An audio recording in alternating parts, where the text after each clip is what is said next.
வினாத்தாள் கசிவு சர்ச்சைக்கு இடையே புதிய சட்டத்தை அமல்படுத்தியது மத்திய அரசு. நீட் தேர்வு உள்ளிட்டவைகளில் முறைகேடு செய்தால் 10 ஆண்டுகள் வரை சிறை தண்டனை மற்றும் குறைந்தபட்சமாக ரூபாய் 1 கோடி வரை அபராதம் விதிக்கப்படும் என்றும் எச்சரிக்கை.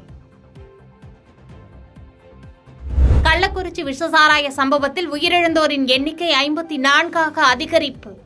சிகிச்சையில் இருக்கும் 10 பேர் முழுமையாக கண் பார்வையை இழந்திருப்பதாக மருத்துவர்கள் தகவல்.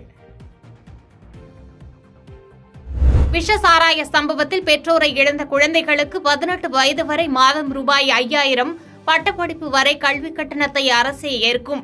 தமிழக முதலமைச்சர் மு.க.ஸ்டாலின் அறிவிப்பு.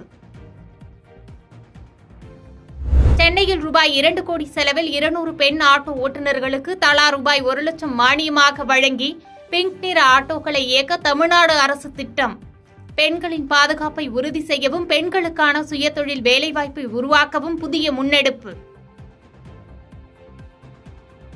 நீட் முறைகேட்டை கண்டித்து 24ஆம் தேதி நடைபெற இருந்த ஆர்ப்பாட்டம் ஒத்திவைக்கப்படுவதாக திமுக மாணவரணி அறிவிப்பு. புதிய தேதி பின்னர் அறிவிக்கப்படும் என்றும் தகவல். சென்னை கடற்கரை, தாம்பரம், செங்கல்பட்டு வழித்தடத்தில் இயங்கும் புறநகர் ரயில்களில் ஏசி பெட்டி வசதி விரைவில் அறிமுகம். தெற்கு ரயில்வேக்கு 12 பெட்டிகள் கொண்ட 2 குளிரூட்டப்பட்ட மின் மோட்டார் யூனிட்டுகளை ஒதுக்க உள்ளதாக ரயில்வே வாரியம் தகவல்.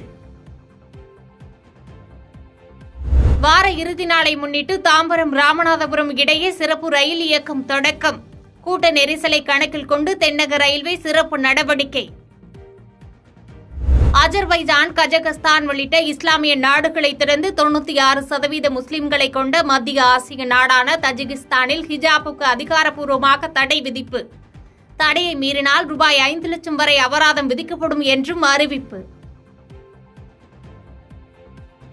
மீண்டும் ஆட்சி அமைத்தால் அமெரிக்க கல்லூரிகளில் பட்டம் பெறும் வெளிநாட்டு மாணவர்களுக்கு நிரந்தர குடியேற்ற உரிமம் கொண்டுவரப்படும். அந்நாட்டு முன்னாள் அதிபர் டொனால்டு டிரம்ப் அறிவிப்பு. T20 உலகக்கோப்பை கிரிக்கெட் சூப்பர் 8 சுற்றில் 2வது ஆட்டத்தில் இன்று இந்தியா, வங்கதேசம் மோதுகின்றன. ஆண்டிகுவாவில் நடைபெறும் ஆட்டத்தில் இந்தியா வெற்றி பெற்றால் அரையிறுதி வாய்ப்பு பிரகாசமாகிவிடும். பாதகம் செய்பவரை கண்டால் நாம் பயங்கொள்ளலாகாது பாப்பா. மோதி மிதித்து விடு பாப்பா, அவர் முகத்தில் உமிழ்ந்து விடு பாப்பா. அண்மை செய்திகளை உடனுக்குடன் தெரிந்து கொள்ள இணைந்திருங்கள் இயம்நாடு தொலைக்காட்சியுடன்.